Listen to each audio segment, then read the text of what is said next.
We're going to consider some more of these thoughts on Candide now, some of the background information, and why bad things happen to pretty good people, and even pretty good things happen to pretty good people too sometimes, right? It goes both ways. In any case, all these questions that come up in Voltaire's Candide, and some of the background thinking to it, some of the great thinkers, philosophers of the world historically, and even some recent ones, and some of their approaches and ideas to these questions that we're all struggling with, if you think about it, on a daily basis in many cases. So I'm going to go ahead and share the screen with you now and look at some of these other thoughts on what we've been reading about here. One of my favorite authors, and I think a real scholar, is C.S. Lewis. And so we're going to look at some of his thoughts on this right now. And it's going over to the slideshow here, I think, so it gets a little bigger than that. Good. Okay, so C.S. Lewis says here, you know, this is back in his earlier years. He says, I was at this time living like so many atheists or anti-theists in a whirlwind of contradictions. I maintained that God did not exist. I was also very angry with God for not existing. I was equally angry with him for creating a world. And see, if you look at this, that reminds us of somebody in Candide who we've met. You probably remember this, right? Martin the pessimist. All kinds of horrible things happen to Martin. And so he says, he's got this great line, right? If, as Martin asserts, man is bound to live either in the convulsions of misery or in the lethargy of boredom, why should anyone try to rescue anyone else from convulsions of misery, right? And then he says, the world exists to drive us mad.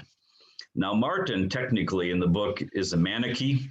The Manichaees were a heretical Christian sect that had this belief that evil had always existed, going way back, and that it was part of creation, actually. You just couldn't get away from it. It was just there from way back. And so a good God, there's a good God, and there's a bad God, or a devil, right, who ruled equally. Half the world was in charge by the good God, the good Lord, as the French would say, le bon Dieu, and the other half is the devil was in control of that. And if you happen to be in the part where the devil is in control, like Martin was most of the time, then you're really out of luck. And that's kind of what happened to him. You look at some other thinking in the book, and Jean-Jacques Rousseau is an example of one way to approach all these kind of disasters, and in particular in the book, the Lisbon earthquake, right, that killed somewhere between 30 and 50,000 people on All Saints' Day. So this is an example of what we call physical evil in the world. Physical evil occurring when it, hurts people really bad, but it's not people that made the choice. But Jean-Jacques Rousseau would say, no, it actually is the people's problem. They're the ones who made the choice to live there, to build a big city on a fault line, right? Of course, the people didn't know the fault line was there, but Jean-Jacques Rousseau would say, see, it's the people's fault that the earthquake, killed all those people, because people should be living in small little groups here and there everywhere in nature, right? Not in big cities. Big cities corrupt, and, man is born good, but society corrupts him, is what Jean-Jacques Rousseau would always say. And he has an interesting approach to this too. He says, hey, look, maybe the earthquake in Lisbon was actually a blessing in disguise for some suffering people to die suddenly, right, in the earthquake. So maybe somebody's got terminal cancer and they're suffering really bad. Maybe somebody's got something else going on, and so it's a blessing in disguise to just be killed instantly in the earthquake. So that's another approach, of course. Yeah. So then Voltaire, of course, is a deist. Voltaire, so God is the great clockmaker, wound up the world just like a great clock, and it just goes on ticking. But God is aloof and off somewhere else in the universe and creating new worlds and doesn't care about us. There's no personal God in this orientation. So God is just the great clockmaker.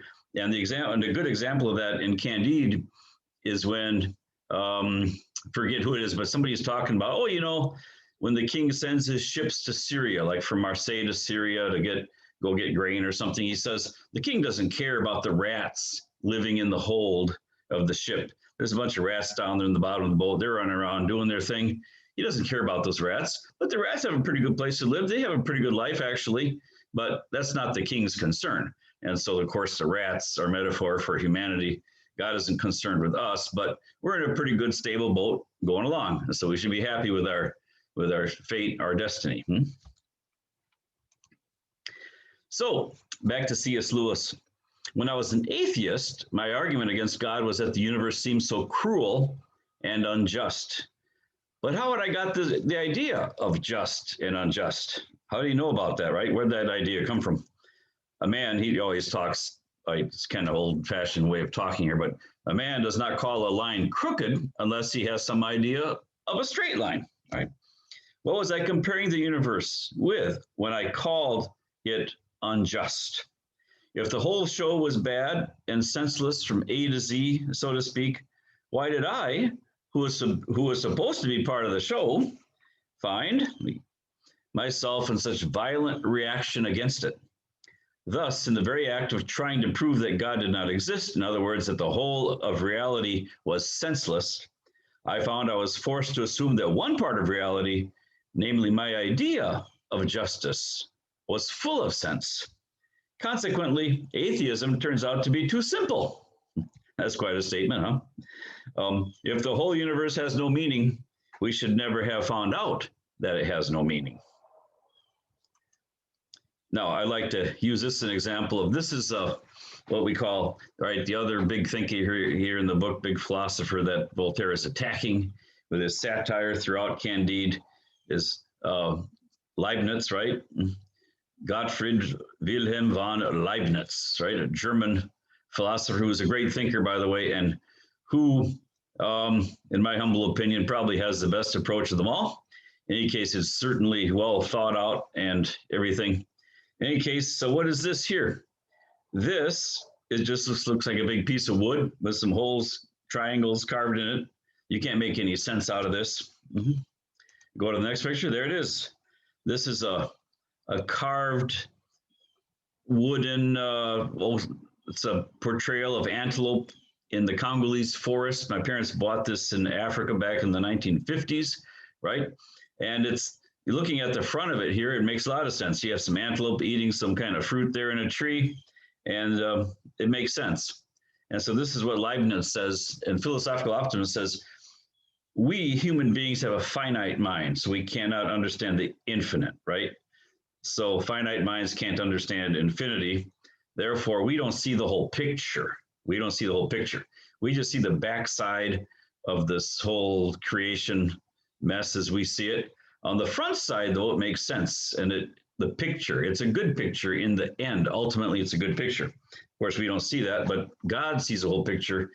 And that's, again, where faith steps in. You believe in a good God who did create the entire universe, and it's ultimately good, although there's some problems in there too, as we realize, but it's ultimately good in the end. And more, what you saw also was compared to a tapestry. And we always see are the bumps, imperfections, loose threads, and the knots of life. We don't see the whole picture, the beautiful tapestry, what it all actually, we can't make sense out of it because we just see the knots in the back. God understands it and makes sense out of it and sees how history is going to ultimately be a good thing. So we only see the backside when comparing life as a metaphor to a work of art. And like we were talking about last time too, I mean, you talk about the earthquake in Lisbon, that's physical evil. But then there's moral evil. And Voltaire is a big example of moral evil, which is also kind of a questionable thing too sometimes. Moral evil, of course, in his book is war. Anytime a group of people decide to go and kill another group of people, he says this is just totally insane and like the most senseless thing you could possibly do. And I agree, war is a horrible thing.